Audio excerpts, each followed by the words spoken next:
सुक्करताल की इस पावन धरती पे संत शिरोमणि सतगुरु रविदास जी महाराज के इस गुरु घर में आज जिस सत्संग में हम लोग उपस्थित हुए हैं, सर्वप्रथम मैं यहाँ मेरे दाहिने हाथ पर बैठे सभी संतों गुरुओं महापुरुषों को नमन करता हूँ। जो इधर संत महापुरुष बैठे हैं उनको भी नमन करता हूँ। यहाँ सामने जो संगत आई हुई है, मेरी माताएं बहनें, मेरे हम और मेरे भाई, हमारे बुजुर्ग, में उनका भी धन्यवाद देता हूँ कि जब समाज के सत्संग हो तो वो लोग जाएं और जो संतों गुरुओं द्वारा जो बातें कही जाएं उनका सुमिरन करें, उनको अपने जीवन में ग्रहण करें। मैं सत्संग तो नहीं करता हूँ, समाज को समझाने के काम करता हूँ, मगर सतगुरु रविदास जी महाराज ने जो बातें कही, मैं भी आज उनमें से कुछ चीजें लिख के लाया था कि जब मुझे मौका मिलेगा तो मैं उनको जरूर कहूँ। और कहने इसलिए चाहिए क्योंकि कहते हैं कि भाई हम लोग जो ज्यादा लोगों में रहते हैं उनकी बात का असर होता है।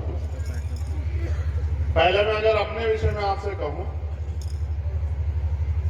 ये बात 2004 की है लगभग। हमारे यहाँ पहली बार शोभा यात्रा निकली थी, सब धर्मों की निकलती थी, सतगुरु रविदास जी महाराज की नहीं निकलती। हमारे जो हमसे बड़े लोग हैं उन्होंने प्रयास किया कि भाई जब सबकी निकलती है तो सतगुरु रविदास जी की भी निकलनी चाहिए। तो जयंती के अवसर पर उन्होंने पहली बार निकाली तो पुलिस ने मना कर दिया कि हम सुरक्षा नहीं देंगे, अपनी जिम्मेदारी पर निकाल लो। आज भी अपने गांव के आसपास देखोगे, आप निकालना चाहोगे, पुलिस ये कहती है हमारी जिम्मेदारी नहीं। मेरे पिताजी ने मुझे फोन करके बुलाया कि भाई यहां आओ, और घर में एक लाठी रखी हुई है उसको लेके आना। तो क्योंकि पिताजी उनकी बात माननी थी तो मैं चला गया लाठी लेके। उन्होंने मेरे हाथ में लाठी देके कहा कि ये लाठी है और ये समाज। अब पुलिस ने कर दिया मने, तो जब तक ये शोभा यात्रा चलेगी ये आपकी जिम्मेदारी है कि यहाँ कोई भी अव्यवस्था ना हो। इस शोभा यात्रा की सुरक्षा की जिम्मेदारी आपकी। इस शोषित समाज की सुरक्षा करो और जहां भी जिस भी तरीके से अन्याय अत्याचार की इस लड़ाई में हम लोग, अगर हमारे खून का एक कतरा भी लग जाए और हम अपने समाज की, अपनी बहनों की, माओं की, संतों की, गुरुओं की, बुजुर्गों के पगड़ी की, सम्मान की रक्षा कर सके तो यही हमारा धर्म है, यही हमारा कर्म है और इसे ही हमें आगे बढ़ाना। मैंने तो सतगुरु जी को पढ़ा, बुरा यह है कि हम अपने संतों गुरुओं की मानते नहीं। मैं पूरी जिम्मेदारी से आपसे बात कह रहा हूं, जिस दिन इस कौम के लोग अपने संतों गुरुओं महापुरुषों की मानने लगेंगे और फिर आप परेशान हो, तमाम तरह की सुविधाओं से, अधिकारों से वंचित हो, तो मैं भी कुछ लिख के लाया था, मैं आपके सामने जरूर उनको रखूंगा। कहा है सतगुरु जी ने कि पराधीनता पाप है, जान ले रे मीत। पराधीनता पाप है, जान ले रे मीत। दास रविदास पराधीन से कौन करे से प्रीत। सतगुरु जी कह रहे हैं कि गुलामी, पराधीनता यानी कि दास बनना, किसी का भी गुलामी करना, ये पाप है।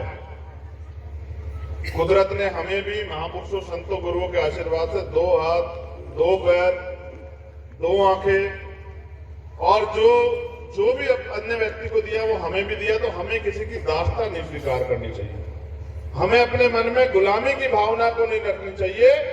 हम ना गुलाम पैदा हुए ना गुलाम मरेंगे, हमें गुलामी की बेड़ियों को काटने के लिए सोचना चाहिए और जिस भी काम में गुलामी महसूस हो जल्दी से जल्दी उस गुलामी की बेड़ियों को काट देना चाहिए।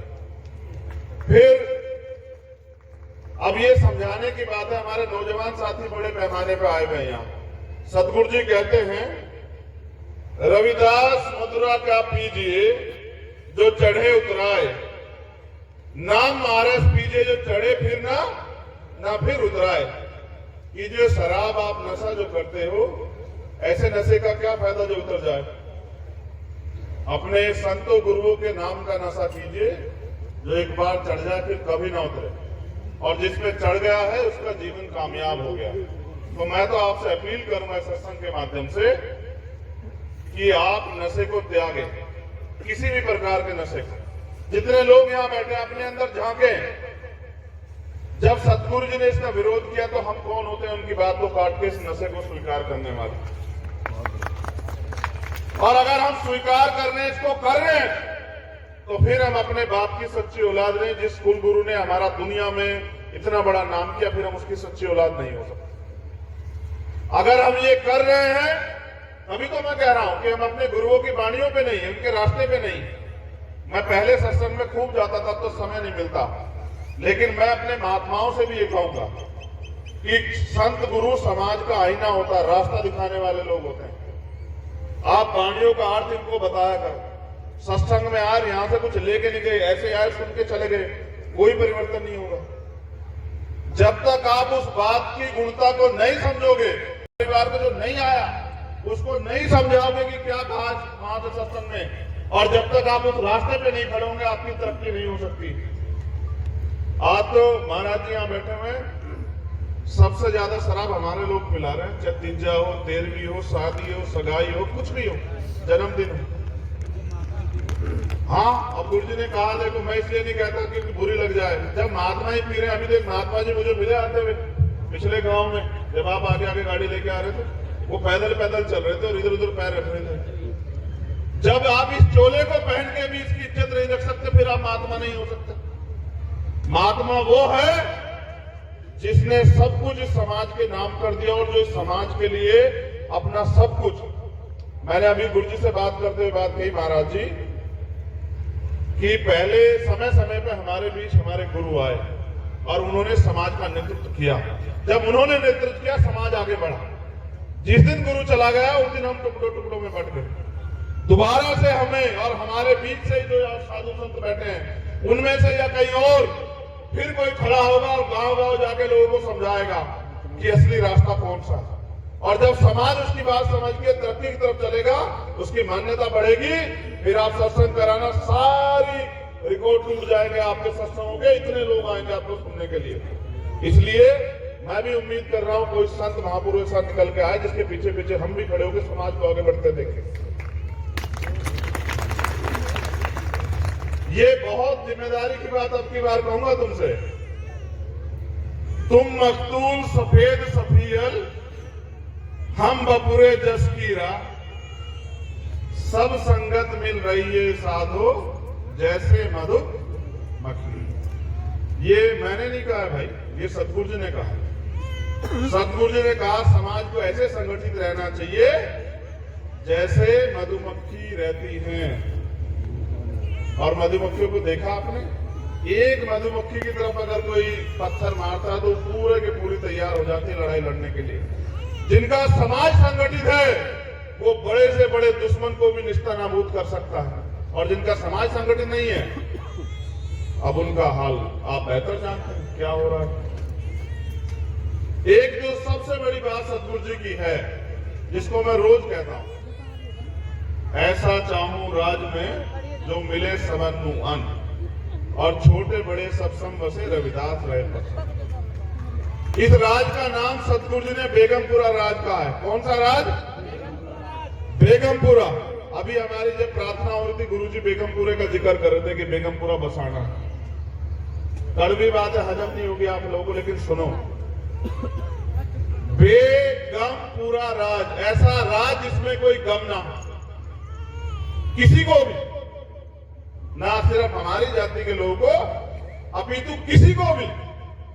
ऐसा चाहूं राज में जहां मिले सबनु अन्न, और छोटे बड़े सब सम बसे रविदास रहे प्रसन्न। जो बाबा साहब अम्बेडकर संविधान में लिखे गए, वही बात 600 साल पहले सतगुरु रविदास जी महाराज कह के गए। और आपको गर्व होना चाहिए कि यूएनओ के चार्टर में अगर सबसे पहले लिखा गया कि अगर दुनिया में किसी ने ऐसे राज की कल्पना की है जिसमें सबको किसी तरह की परेशानी ना हो, तो कोई ऐसा विद्वान नहीं हुआ। अगर कोई विद्वान है तो वो सतगुरु रविदास जी महाराज हैं। ये आपको गर्व होना चाहिए, आप ऐसे कुल में जन्म लिए। मैं आपको और आगे इसको बढ़ा के बता देता हूं। वो कहते हैं ऐसा राज होना चाहिए, ना खाने को अन्न का, ना तन ढकने के लिए कपड़े का, ना रहने का, ना चोरी का, ना हत्या का, कोई भी किसी भी तरह का डर ना हो, ऐसा राज आना चाहिए।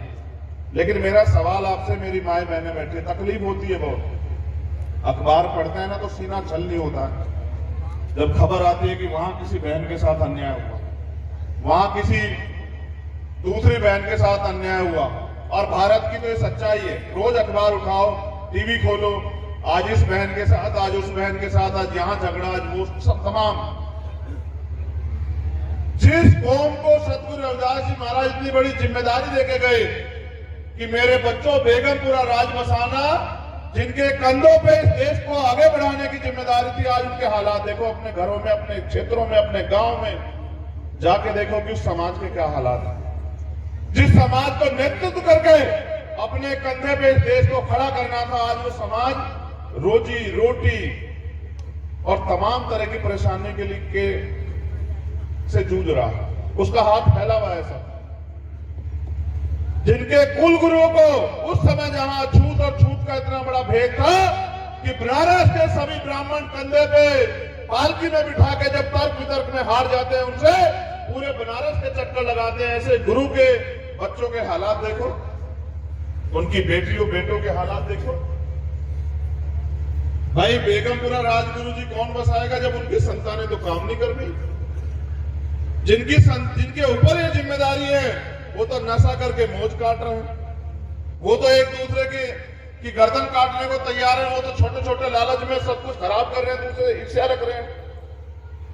जिस समाज ने अपने महापुरुषों गुरुओं का रास्ता नहीं चुना, उस समाज को कौन बचा सकता है? मैं क्या, मेरे जैसे 1000 लोग आ जाएं, कोई भी नहीं बचा सकता। जो समाज नहीं लड़ना चाहता, जो समाज अपने गुरुओं के रास्ते पे नहीं खड़ा होना चाहता, कभी दुनिया में कह रहा हूं, वो समाज कभी तरक्की नहीं किया जिस समाज ने गुलामी की बेड़ियां ना काटी। आप अपने मन से पूछो, क्या आप अपने गुरुओं के रास्ते पे हो? रखो अपने दिल पे हाथ, उस बताओ, क्या आप अपने गुरुओं की बात को मानते हो? सत्संग में आते हो, सुन के चले जाते हो? इस तरह तरक्की करेगा आपका समाज, इस तरह बढ़ेगा देश आगे, इस तरह आपकी समस्याएं खत्म होंगी। और अगर 10% लोग बदल गए तो 90% के हालात देखो। पहनने को कपड़े नहीं है, खाने को रोटी नहीं है, सर पे छत नहीं है, इलाज के लिए पैसे नहीं है। ये हालात है सतगुरु रविदास जी महाराज के बच्चों की। इसलिए मैं आपसे सिर्फ इतना कहूंगा, खूब पढ़ो, आज अवसर है, बढ़िया से बढ़िया रोजगार करो, अच्छे से अच्छा खाओ और अपने संतों गुरुओं महापुरुषों के रास्ते पे चलो।